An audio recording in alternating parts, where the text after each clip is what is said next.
Olá! No início de fevereiro, o governo fez um grande leilão de privatização, passando a iniciativa privada à gestão dos aeroportos de Guarulhos e Campinas, em São Paulo, e do Aeroporto Internacional de Brasília. A ação trouxe à pauta outra vez a discussão sobre o papel do Estado na economia e quais devem ser os limites da participação de empresas privadas em setores estratégicos. Para falar sobre isso, está aqui com a gente o deputado Harold de Oliveira, do PSD do Rio de Janeiro. Seja bem-vindo, deputado. Obrigado. Nesse modelo de privatização que a presidente acaba de fazer, acaba de ser realizado no país, o Estado fica com 49% da participação e o resto fica com a iniciativa privada. Como é que o senhor vê esse modelo, que é uma concessão? É um modelo de transferência de gestão, na realidade. É sempre muito importante, porque o Estado, ou melhor, o poder público, nem sempre é um bom gestor, principalmente naquelas atividades onde você precisa ter retornos, precisa ter produtividade e precisa estar constantemente prestando contas desse retorno, o compromisso com a qualidade do serviço, etc. Então, nesse aspecto, eu acho que o Estado nunca é um bom gestor. Foi uma boa iniciativa, acho que esse é o caminho realmente, mas foi apenas uma privatização assim, muito acanhada, no meu entendimento, porque transferiu a gestão. Contudo, o que ocorre?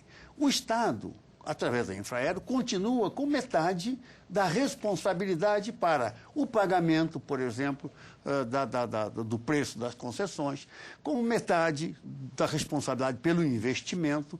Enfim, a responsabilidade continua repartida meio a meio. Aliás, o senhor acha isso ruim ou bom? Não, eu acho que é um modelo. O bom ou o ruim, nós vamos avaliar agora o resultado. Eu posso levantar, daqui a pouco farei isso, algumas questões que nos deixam com preocupação. Mas é sempre bom privatizar. Eu coloco isso, esse é o meu ponto de vista. Tá? Então, o que acontece? Por exemplo, Guarulhos. Guarulhos tem uma receita líquida de cerca de 350 milhões.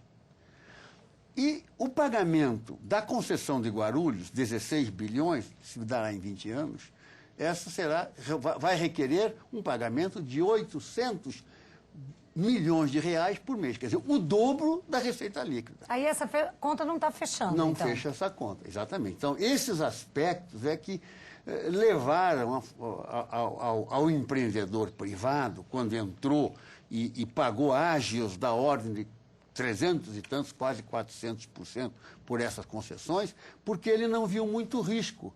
O Estado não saiu, a fonte de recursos é o próprio BNDES. No caso de Guarulhos, ainda tem um outro aspecto. O senhor diz 800 milhões ano, não é? Ano, pois é. E a receita líquida é 347 milhões ano. Quer dizer, e essa diferença, quem vai pagar? De onde virá esse dinheiro? Porque isso é um empreendimento que tem que ser autossustentável, econômico e financeiramente. Então, dessa forma, não será. Mas o que ocorre? O empreendedor, ele percebeu que o risco era pequeno. Por quê? O Estado continuava com metade da responsabilidade, a fonte de recurso é o próprio BNDES, com financiamentos com taxas de juros às vezes bem mais baixas, bem facilitadas, e no caso de Guarulhos, para dar como exemplo, a empresa vencedora, a propriedade dessa empresa, 80% é dos fundos de pensão das empresas públicas, Caixa Econômica, Banco do Brasil, as Petrobras, etc. Então, o dinheiro público está envolvido da mesma forma. Como é que isso vai ser resolvido? É que é a nossa dúvida. Como é que vão fechar esta conta e equilibrar isso? Outro aspecto... Essa diferença, desculpe interromper, deputado Harold de Oliveira, essa diferença entre esse modelo e o que foi feito na década de 90 pelo presidente Fernando Henrique Cardoso está exatamente no fato de que naquela ocasião foi transferido o patrimônio público e nessa permanece o patrimônio e é transferida só a gestão. Mas o senhor acha que modelo é melhor? Essa traz mais riscos? Depende do tipo de atividade, no meu entendimento. No caso da operação do setor de telecomunicações, por exemplo, era visível que a grande solução, devido aos elevados investimentos, seria a transferência total do patrimônio público e ficar apenas o controle, através de agência reguladora, da concessão do governo. Claro, com prazos para renovação, etc. Isso parecia, e deu certo. Hoje nós temos 240 milhões de telefones celulares em nosso país. Deu certo. O setor de telecomunicação foi o exemplo. No setor elétrico, a mesma coisa, onde foi privatizado. No setor siderúrgico ou associado, a mesma coisa. Então, depende do setor. No caso dos aeroportos, eu não sei se esse modelo foi adotado, porque a presença do governo é importante, porque ele terá que estar presente, de qualquer forma, no controle do tráfego aéreo, terá que estar presente no controle da migração, no controle aduaneiro, né? Porque isso tudo são atividades públicas que tem que estar ali, realmente funcionário público, é a Polícia Federal, são os fiscais da Receita Federal que tem que estar ali. E isso funciona, tem que funcionar tudo muito em harmonia.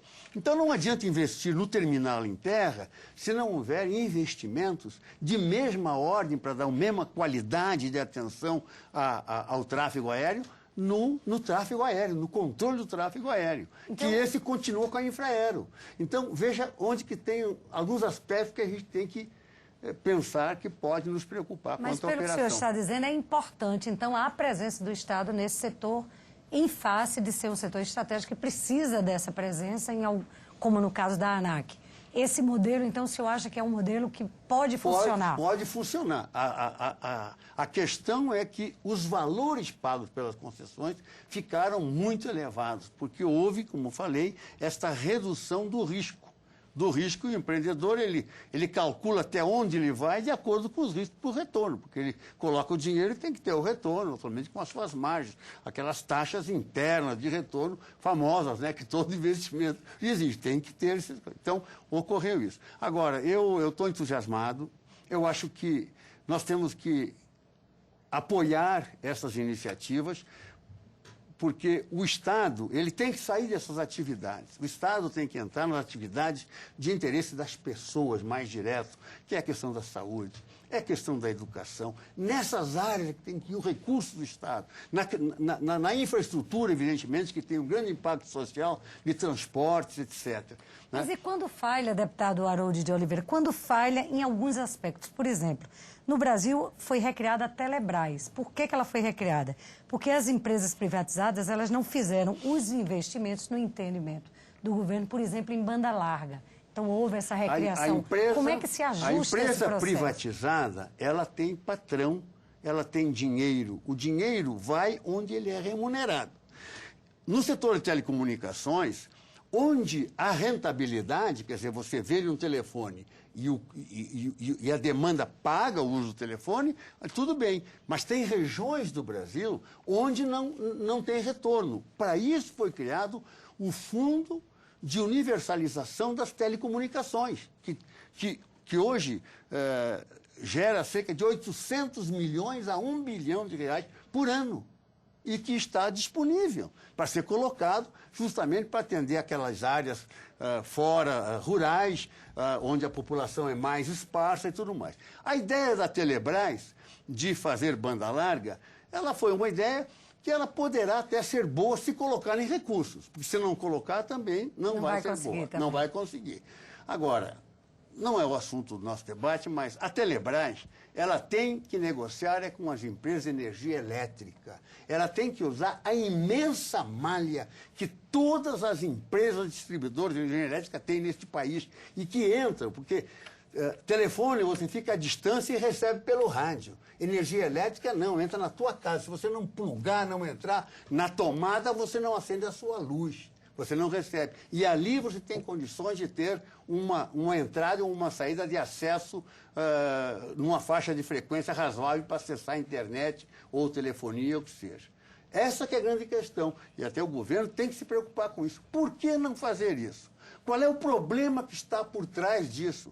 Qual é a negociação? Quais são os grupos de interesse que estão impedindo que os sistemas de fibra óticas das empresas de energia elétrica não sejam utilizados? Deputada Harold de Oliveira, muito obrigada por sua presença na TV Eu que agradeço, foi um prazer muito grande estar aqui com você. Volte outras vezes e parabéns pelo seu trabalho. Obrigado. E você que nos acompanha pela Rádio Câmara e aqui pela TV Câmara, um grande abraço e a gente se vê em breve. Tchau.